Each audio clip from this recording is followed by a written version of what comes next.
nkijjukira bulungi nti nakyogerako ebbanga eritali ddene emabega ne mbagamba nti Jenerali Yoweri Kaguta Tibahaburwa ekikolobero kyakola kyakujwetekako nti gwe kyokola. Kankiddemu nabagamba nti Jenerali Yoweri Kaguta Tibahaburwa bw'ogenderera ebikolobero byonna by'abadde ajjanga akola ateekawo abantu baabijwetekako nti be babikola. Nga muyimbiridde Kyagulanyi, nga baguliridde bantu kuyimbirira Kyagulanyi nga bwawagira omukwano gw'ebikukujju, nga baleeta etteeka mu paalamenti ne liyita n'okuyita, nga ababaka balitaddeko omukono nti liyite, tewali yonna muntu yavaayo kugamba nti nno alivumirira etteeka lino erya anti-gay bill. Anita Amongo nga yayogera ebigambo bingi mu paalamenti ng'agamba nti bamuwalana lwakubeera nti ateeke omukono ku tteeka lino erya anti-gay bill.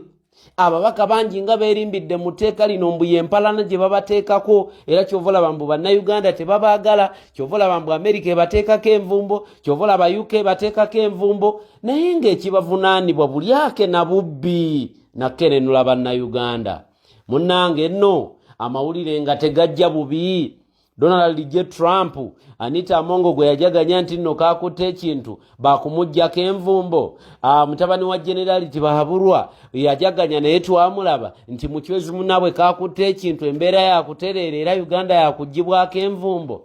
Mbalayirira Donald J. Trump talina kalungi kaleetedde Jenerali Yoweri Kaguta Tibahaburwa n'abantu be kaibere gavumenti ye, kubanga twabagamba nti it will only be a matter of time. Era time bwetuuka, nobody can block a revolution ng'obudde bwayo bwebwo. Nobody can ever do that. Kubanga ebitufu bitandika okuvaayo mpola, obulimba bukeera nga n'obujonjo tebubunaabye.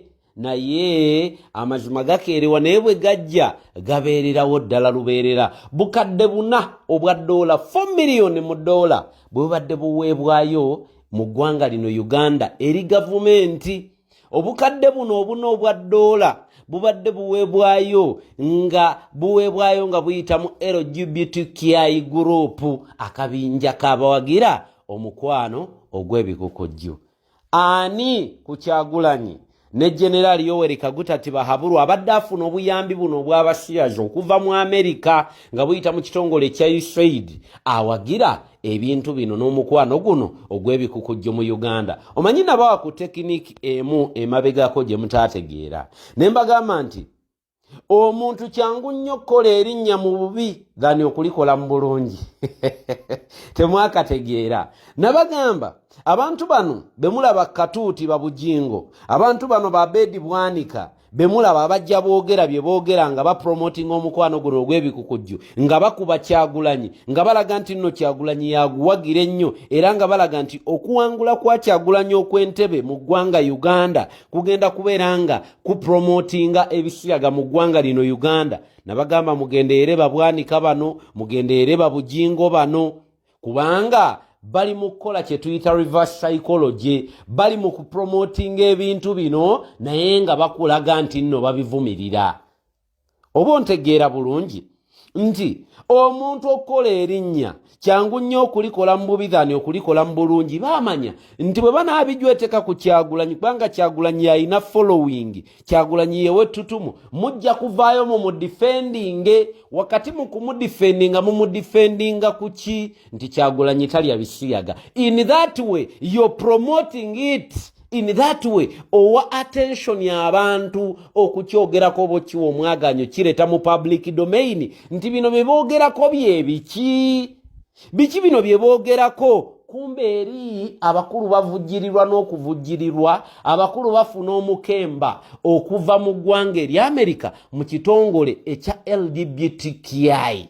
Can you imagine? Obukadde buna obwa $1 buli mwaka bwe badde buyita mu USAID okujja eri gavumenti ya Jenerali Tibahaburwa. Era bwe tutunuulira abantu nga Andrew Mwenda abali ku mwanjo bwe bajja ne babyogerako ogenda okulaba teri abalippira. Bujingo bwajja n'abyogerako ogenda okulaba teri amulippira. Bw'olaba Bedi Bwanika ng'ajja ne ku radio eya Buganda, radio eya Buganda ey'obujjajja, Abedi Bwanika n'atendeka abantu mbwengeri gye balyamu.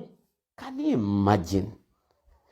you imagine? Naye lwakuba nti guno omulembe mubuufu, Kyagulanyi yabagamba it will only be a matter of time and everything will be revealed. Kati leero tutegedde lwaki Abedi Bwanika bulijjo akola tooth and nail okulaba nti abyogerako era ng'abijweteka ku Kyagulanyi. Kyekiri kye mbagambye nti omuyembe okulya ebibala oba omuti okulya emiyembe oba ebibala byonna gwe bakanyugira enkonyogo n'amayinja, bamanya nti the only way to promote homosexuality in Uganda kwe kulabika nti balumba oyo ow'ettutumu ne babimujwetekako. Kyova olaba wabawuliranga nga batekayo ebifaananyi, bagatta ebifaananyi bya AI, ne wateetaaga kuleeta kifaananyi, wallahi nga bagenda ne bapromoting ebintu ebyo nga bagatta ebifaananyi mu photo editor, ne bajja bagatta ebifaananyi era ne